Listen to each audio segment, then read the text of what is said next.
Hello welcome to my YouTube channel physics by Sagar हो गई। और जैसा कि बच्चों की रिक्वेस्ट आई है कि जो एग्जाम्पल मैंने दिया था उसको उन्होंने कहा कि सर एक बार सॉल्व करके बताइए।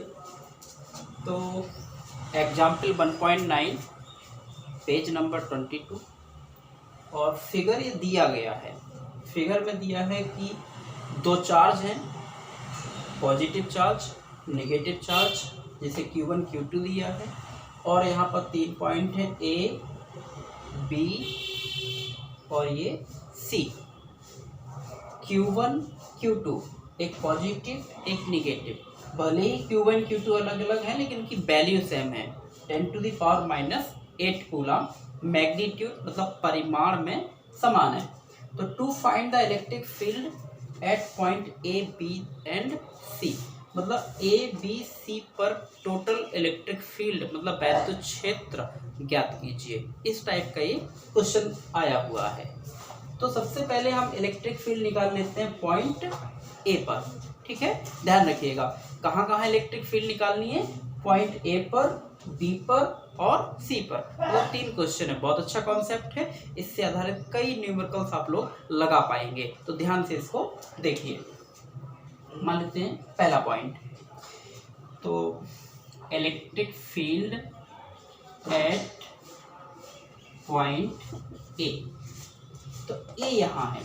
हमने आपको बताया था कि जो चार्ज होता है, चार्ज मतलब आवेश, अपने चारों ओर इलेक्ट्रिक फील्ड क्रिएट करता है। कौन? एक स्टेशनरी चार्ज अपने चारों ओर इलेक्ट्रिक फील्ड बना सकता है। तो देखिए ये पॉजिटिव चार्ज है, ये पॉजिटिव चार्ज पॉइंट ए पर क्या बनाएगा? इलेक्ट्रिक फील्ड बनाएगा। और इलेक्ट्रिक फील्ड की हम डायरेक्शन आपको बता चुके हैं।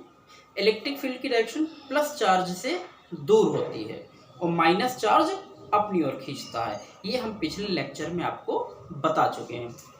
तो जैसे ही हम इस प्लस Q1 या प्लस Q के कारण इलेक्ट्रिक फील्ड यहाँ निकालेंगे तो इसकी जो डायरेक्शन होगी इससे दूर की ओर होगी। तो कहने का मतलब ये है, ये होगी इसकी डायरेक्शन। तो इसको आप ऐसा कह सकते हैं, E प्लस कह दीजिए, क्योंकि प्लस चार्ज के कारण है तो E प्लस कह दीजिए।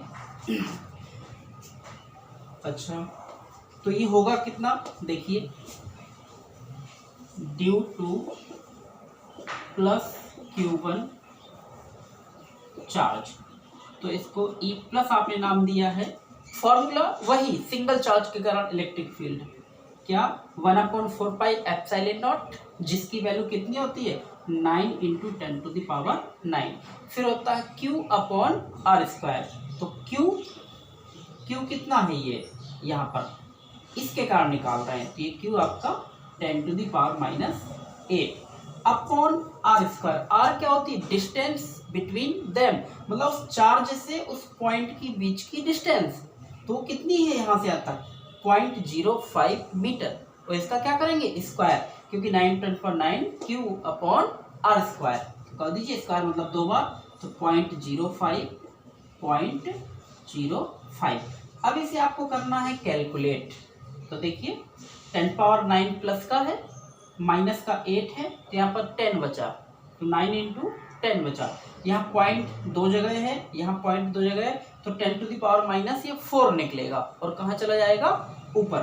तो ऊपर बच जाएगा 9 × या ऐसे लिख लीजिए 100 × 100। ये 100 पॉइंट हटाया तो ये आ गया 2 0, ये पॉइंट हटाया ये तो 2 0 आ गया, और इसका भी एक बचा हुआ है तो इसको 90 कर दीजिए। यहाँ 5 कितना हो गया? 25, और इसको हल करेंगे तो 4, और हल कर लीजिए इसको तो 9 × 4 2 चौके 36, 1 2 1 3 0, 1 2 3 0। इस प्रकार से इसको आप ऐसा भी लिख सकते हैं 3.6, 1 2 3 4। तो 4 पहले पॉइंट लगाया तो 10⁻⁴, और यूनिट क्या होती है? न्यूटन पर कूलम। तो इसकी डायरेक्शन आप देख पा रहे हैं, कहाँ है? इस साइड को है, वो देखेंगे, अभी डायरेक्शन जरूरी है। ए हो गया। अब किसके कारण निकालें? Due to negative charge Q2। कहाँ पर? पॉइंट ए पर। तो नेगेटिव चार्ज, तो ध्यान रखिएगा मैंने आपको बताया था कि नेगेटिव चार्ज अपनी ओर इलेक्ट्रिक फील्ड को खींचता है, तो इसके कारण इलेक्ट्रिक फील्ड को ये क्या करेगा, अपनी ओर ही खींचेगा। तो ये क्या है, माइनस, मतलब नेगेटिव चार्ज के कारण इलेक्ट्रिक फील्ड, क्यों, इसकी डायरेक्शन कहाँ होगी, इसी साइड को अपनी ओर खींचेगा। तो देखिए इसमें ना तो आपका चार्ज का मैग्नीट्यूड बदला है, चाहे वो Q1 हो Q2 हो, यही है। डिस्टेंस भी नहीं बदली है, ना चार्ज बदला है ना डिस्टेंस बदली है, तो फॉर्मूला वही होगा 9 × 10⁹ Q/r²। तो y सॉल्विंग, इसको आप हल करेंगे नेगेटिव चार्ज के कारण, तो ये भी वही आ जाएगा 3.6 × 10⁴ N/कूलम। अब ए पर टोटल फील्ड कितना हो गया, तो दो फील्ड, दो चार्ज थे, दो फील्ड निकाला है, तो टोटल अगर डायरेक्शन सेम है तो ऐड कर दीजिए, और डायरेक्शन अपोजिट है तो घटा दीजिए, बड़े से छोटा जो देखा जाए। तो हम देख पा रहे हैं कि जो E+ है वही E- है, दोनों की डायरेक्शन सेम है, तो क्या हो जाएगा, नेट चार्ज या टोटल इलेक्ट्रिक फील्ड एट ए, तो E हो जाएगा ये ए पर, दोनों जुड़ जाएंगे, ध्यान दीजिए जितना E+ है उतना ही E- है, तो E+ की वैल्यू ये है और E- की वैल्यू ये है। तो हमने इसको सॉल्व कर लिया, तो आ गया 3.6 × 10⁴, 3.6 × 10⁴, 36 × 72, तो ये 10⁴ जोड़ लिया ना, तो जोड़ना आ ही जाएगा N/कूलम। लीजिए एक सॉल्व हो गया। उम्मीद है कि इस स्ट्रक्चर से आपको ये कॉन्सेप्ट समझ में आ गया होगा। अब हम कहाँ फाइंड करने वाले हैं, इस बी पॉइंट पर, तो इस प्रकार से आप इसको लगा लेंगे। मैं भी इसको मिटा दे रहा हूँ, आपके रिकॉर्ड हो गया, और रिपीट करके देख लीजिएगा, ध्यान से आप इसको समझ पाएंगे। तो हो जाएगा ये, इसको मैं अब क्लिक कर देता हूँ।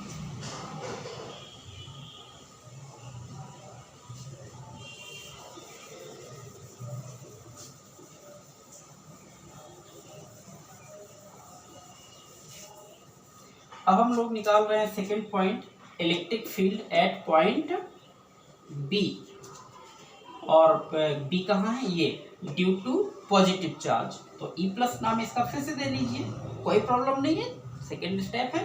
तो E+ प्लस चार्ज, इस पर डायरेक्शन कैसी होगी, अवे फ्रॉम द चार्ज, ये हो जाएगी। प्लस चार्ज ये है तो प्लस अपने से दूर भगाएगा, ठीक है, ध्यान रखिएगा। तो यहाँ से यहाँ तक, तो कितना, वही 9 × 10⁹ Q इसका वही वैल्यू 10⁻⁸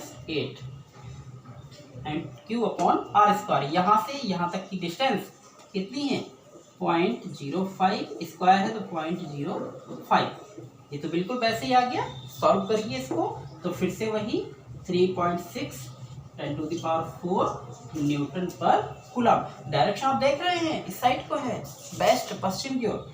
चलिए अब देखते हैं ड्यू टू नेगेटिव चार्ज, तो E-, क्योंकि देखिए दो इलेक्ट्रिक फील्ड तो निकल रही हैं, दो चार्ज है, 3 चार्ज होते तो 3 इलेक्ट्रिक फील्ड निकलते। अब इसके कारण कहाँ पर, पॉइंट बी पर, तो देखिए चार्ज तो आपका यही है, लेकिन डिस्टेंस कितनी है, यहाँ से यहाँ तक, फिर यहाँ से यहाँ तक, तो टोटल जोड़िए 0.05, 0.05, 0.05, कितना हो गया, 0.15 मीटर। हाँ, तो ये ध्यान रखिएगा।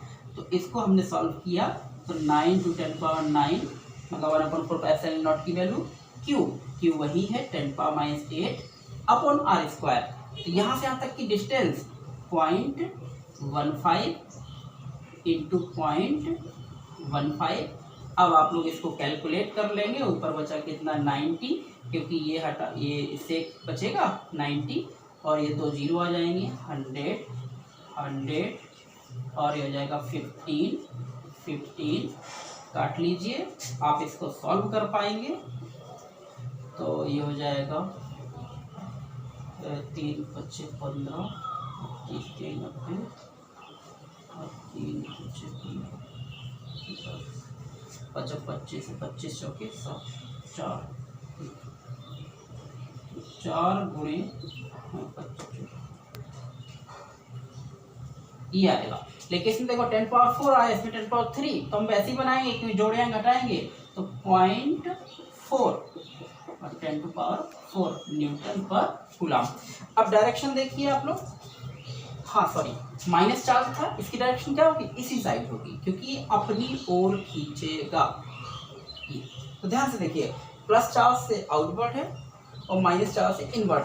अब टोटल इलेक्ट्रिक फील्ड बी पर कितना होगा समझ गए होंगे आप। डायरेक्शन देखिए, ये साइड है, ये उस साइड है, डायरेक्शन अपोजिट है, तो क्या होगा, सब्ट्रैक्ट करना पड़ेगा। तो ये हो जाएगा total electric field at B कितना, तो ई बी इक्वल टू, जुड़ेगा नहीं बल्कि घटेगा, तो ये हो जाएगा ई प्लस और ई माइनस। आप देखिए इसकी डिस्टेंस कम है तो इलेक्ट्रिक फील्ड ज़्यादा होगा, इसकी डिस्टेंस ज़्यादा है तो इलेक्ट्रिक फील्ड कम होगा, बड़े से छोटा। तो घटाइए, 3.6 से 0.4 को घटाएं तो बचेगा कितना, 3.2 10 टू द पावर 4 न्यूटन पर कूलम। अब तो सब्ट्रैक्ट कर ही सकते थे ना, गुड। तो ये 2 पॉइंट हो गए, इस प्रकार से इसको आप सॉल्व कर पाएंगे। उम्मीद है ये कॉन्सेप्ट समझ में आ गया होगा। अब बचा कौन सा, सी पॉइंट। तो सी पर हम इलेक्ट्रिक फील्ड की डायरेक्शन बना लेते हैं। देखिए प्लस चार्ज है ये, तो प्लस चार्ज अपने से दूर हो जाएगा इलेक्ट्रिक फील्ड को, तो कहने का मतलब इसकी ये डायरेक्शन होगी। और ये नेगेटिव चार्ज है, अपनी ओर खींचेगा। सी पॉइंट को देखें, इसने ये खींचा, ये ई नेगेटिव वाला है। अब देखिए ये तो एक अपोजिट भी नहीं है, तो ये इस साइड को है, ये इस साइड को, क्या करेंगे, इसका रिजल्टेंट वेक्टर फॉर्म है ना, तो रिजल्टेंट इसका ये जाएगा, जिसका नाम क्या है, ये ई सी। तो मान लेते हैं कि ये एंगल कितना है, इससे रिजल्ट कर रहे हैं, ये एंगल थीटा है। तो अब आप इसमें देखिए कैसे सॉल्व करेंगे।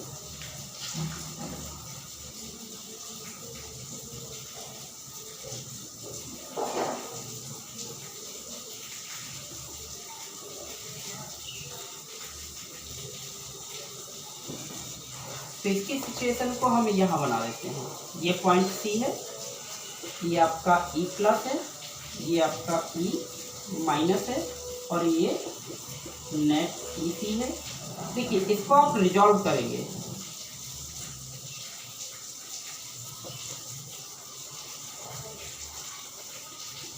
दो कंपोनेंट में इसको क्या करेंगे, रिजॉल्व करेंगे। तो एक हो जाएगा वर्टिकल कंपोनेंट और ये हो जाएगा हॉरिजॉन्टल। तो ये वर्टिकल लाएंगे, यहाँ पर हो जाएगा ई प्लस साइन थीटा। आप जाने हैं कि एंगल यहाँ नहीं है तो साइन आएगा, और यहाँ ले जाएंगे तो ई प्लस कॉस थीटा। इसी प्रकार से आप इसको रिजल्व करें, यह हो जाएगा ई माइनस वाला जो है कॉस थीटा, और इसको जब यहाँ लाएंगे तो ई माइनस साइन थीटा। कहाँ का स्ट्रक्चर, सी। देखिए जितना ई प्लस की वैल्यू आती है उतनी ही ई माइनस की वैल्यू आती है। क्यों, क्योंकि चार्ज सेम है और डिस्टेंस भी सेम है, तो एक दूसरे को क्या कर देंगे, कैंसिल आउट, एक दूसरे को ये कैंसिल कर देंगे। लेकिन ये E plus cos theta, E minus cos theta एक ही डायरेक्शन में है, तो क्या करेंगे, जुड़ जाएंगे, ऐड हो जाएंगे, यही तो ई सी मिलेगा। तो हमें ई सी मिला कितना, तो हमें ई सी मिल गया ई प्लस कॉस थीटा, यहाँ से दोनों सेम डायरेक्शन में, यही टोटल इलेक्ट्रिक फील्ड बनेगा। और ई ये वाला माइनस कॉस थीटा, जितना प्लस की वैल्यू आनी है उतनी माइनस की वैल्यू आनी है, वो आप कैलकुलेट कर सकते हैं। तो मान लेते हैं हो गया 2e कॉस थीटा। अब ई, ये ई प्लस या ई माइनस कितना आएगा, तो सॉल्व कर लीजिए, इक्वेशन पे ही छोड़ दीजिए। तो सॉल्व करेंगे हम cube two plus cube eight C. तो ई देख लीजिए, चाहे प्लस हो चाहे माइनस, तो 9 × 10⁻9 cube 10 to the power -8 upon R square. देखिए यहाँ से यहाँ तक की डिस्टेंस 0.1, तो 0.1 × 0.1 बाई सॉल्विंग, तो ये हो जाएगा आपका, देखिए 0.1 तो प्लस का 2 ऊपर जाएगा, एक पहले से बचेगा, तो 9 × 10⁻3 ये आएगा आपका 9 × 10⁻3 हो जाएगा ये। तो ये न्यूटन पर कूलम, चेक कर लीजिएगा, यही आएगा।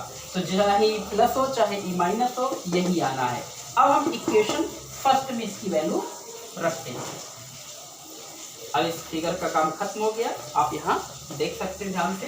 तो इसको मैं हटा दे रहा हूँ क्योंकि उसका ये बना हुआ है।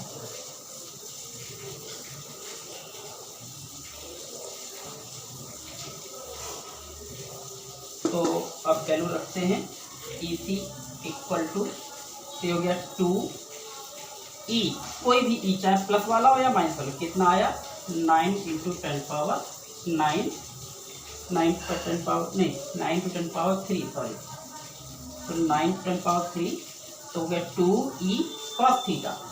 तो cos इक्वल टू क्या होता है, बेस अपॉन हाइपोटेनस, आधार बटे कर्ण, तो बेस अपॉन हाइपोटेनस। और हम चित्र जो था वो मिटा चुके हैं, तो ये 1 था, ये 0.05 था, तो बेस कितना है, बेस इसका 0.05 और इसका हाइपोटेनस कितना है, ये 0.1, ये हमें ऐसे ध्यान देना था। तो cos थीटा की वैल्यू क्या आ जाएगी, बेस अपॉन हाइपोटेनस। तो इसमें कोई जीरो अपने आंसर लगा सकते हैं, तो ये कैंसिल आउट हो गया। तो ये हो जाएगा 2 इंटू 9 इंटू 3 इंटू 1/2, 5 इंटू 10 और 2 से 2 कैंसिल, ये हो जाएगा 9 इंटू 10 पावर 3 न्यूटन पर कूलम। तो कहाँ पर इलेक्ट्रिक फील्ड था बेटा, C पॉइंट पर। इस प्रकार से इसको आप सॉल्व कर लेंगे। तो इसके आधार कई न्यूमेरिकल्स आप लगा सकते हैं। एक न्यूमेरिकल्स हम आपको और बताना चाहेंगे।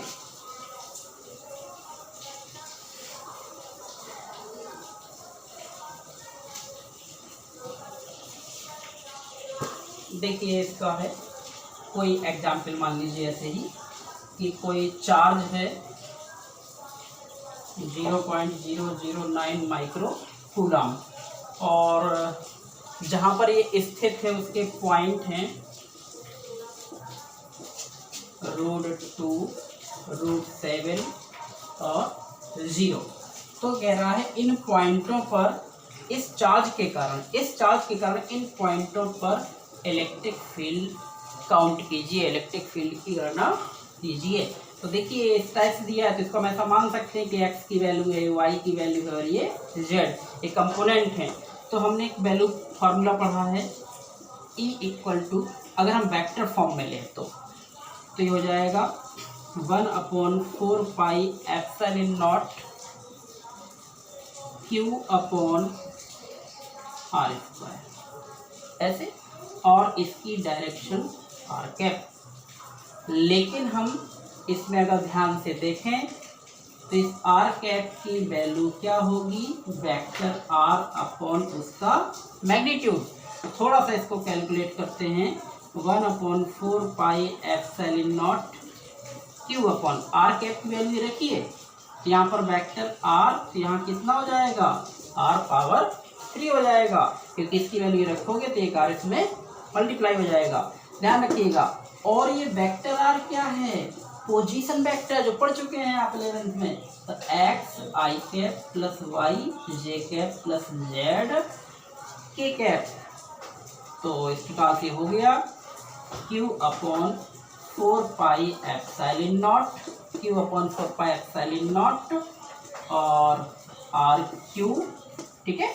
और बचा वेक्टर r, और वेक्टर r की वैल्यू क्या, x i कैप। तो x कितना है, तो √2 i cap plus y j cap, तो y की वैल्यू कितनी है, √7 j कैप, और फिर z k कैप, 0 तो 0 हो जाएगा।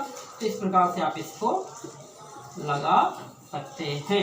न्यूमेरिकल में इसको रखना चाहें तो रख सकते हैं 9 करके, बाकी आपका ये आंसर आ जाएगा।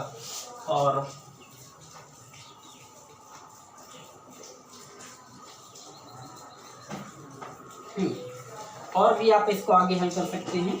देखिए अगर हमें इसको आगे सॉल्व करना हो तो r कितना निकलेगा, यहीं से आप निकाल लीजिए, x √2 i cap plus √7 j cap, 0 हो गया। तो तो आर का मैग्नीट्यूड कैसे निकालते हैं आपको ध्यान होगा, अंडर रूट इसका स्क्वायर प्लस इसका स्क्वायर करेंगे तो 2 आएगा, इसका स्क्वायर करेंगे तो 7 आएगा, 7 to 9, 9 का करेंगे तो 3, ये हमें पता चल गया। तो इसका 9 × 10⁻9 क्यू की वैल्यू ऑलरेडी दे रखी है, तो उसको हम सही रूप में लिख सकते हैं 9 × 10 माइक्रो मतलब 10⁻6 और 3 यहाँ से आ जाएंगे, तो 10⁻6 माइनस ये तो माइनस का 9 क्यू हो गया, और अपॉन आर क्यू, तो 3 × 27 और root 2i plus root 7j, ये वाला। तो इसको काट लीजिए, 27 3 से 9 तो 3, और ये इससे कैंसिल हो गया तो 3 root 2i plus root 7j। इस प्रकार से इसका ये वैल्यू निकल आएगी न्यूटन पर कूलम। तो ऐसे क्वेश्चंस भी आप लगा सकते हैं जो कंपटीशन लेवल के हैं। ऐसे ही क्वेश्चन एक हम आपको पढ़ के बता रहे हैं, वो आप लगा लेंगे कि इलेक्ट्रिक फील्ड ई है जो इलेक्ट्रॉन के वेट मतलब उसके भार को संतुलित करने के लिए पर्याप्त है। यदि यह इलेक्ट्रिक फील्ड के नीचे दूसरे इलेक्ट्रॉन द्वारा उत्पन्न होता है तो एक इलेक्ट्रॉन से दूसरे इलेक्ट्रॉन के बीच की दूरी कितनी होगी, डिस्टेंस। तो जब कोई भी इलेक्ट्रॉन या कोई भी चार्ज उसके भार को संतुलित कर रहा हो तो ऐसे क्वेश्चंस को आप कैसे लगाएंगे, तो ध्यान रख लीजिए। तो आप पढ़े हैं इलेक्ट्रिक फील्ड क्या होता है, E = F/Q। तो फोर्स कितना होता है, Q × E। एक चार्ज पर इलेक्ट्रिक फील्ड के कारण फोर्स F = Q × E। तो F आ गया यहाँ से Q × E, और फोर्स कितना लगेगा, जितना उसका वेट होगा, क्योंकि फोर्स एक वेट है, तो ये हो जाएगा mg, F = mg, और Q इलेक्ट्रॉन है तो E × E। तो यहाँ से आप इलेक्ट्रिक फील्ड अगर जरूरत पड़ेगी तो हम इसको फाइंड कर सकते हैं। डिस्टेंस चाहिए तो इसकी वैल्यू 9 × 10⁻9 Q/r²। हल कर लीजिए। इस प्रकार से ऐसे क्वेश्चंस को भी आप सॉल्व कर देते हैं। और फिर अगले नेक्स्ट चैप्टर में बहुत ही इंपॉर्टेंट चीज़ चलने वाली है, इलेक्ट्रिक डाइपोल और उसके कॉन्सेप्ट्स बहुत ही इंपॉर्टेंट हैं, बोर्ड में तो आते हैं, प्लस ही कंपटीशन में। आपको ये वीडियो पसंद आया होगा, इसको लाइक और शेयर ज़रूर करते रहें। Thank you.